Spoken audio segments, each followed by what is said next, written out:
Hey, this is Emily Gavin-Almanza with your thing that you really ought to know about the way the legal system operates. And today I want to talk to you about how police spend their time. Because a lot of people think that Law and Order is a documentary and that police spend like every day solving violent felonies in the streets. And the truth is that in America, violent felonies go unsolved and never even get closed a lot of the time. There's something called a clearance rate in your community, in every community. It's the rate at which police are able to close cases.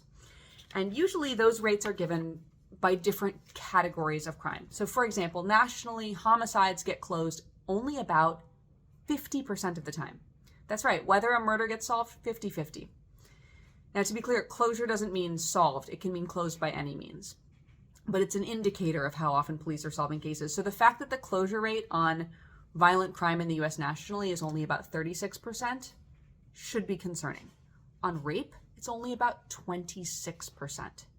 And by the way, these rates vary a ton by jurisdiction. Like in 2022, Oakland PD, homicide clearance rate 27%.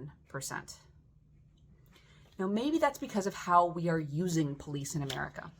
So instead of spending time on really serious, scary crimes, police are dispatched to deal with pretty much every social ill and mental health concern. And in fact, here's a map of how Philly PD was spending their time in 2015.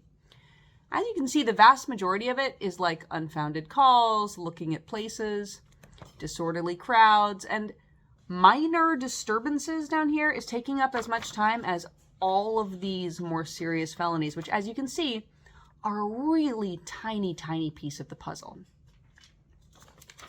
So maybe if our court system wasn't as clogged with absolute junk cases and police weren't being told to deal with every social problem in America, maybe these clearance rates could get a little higher.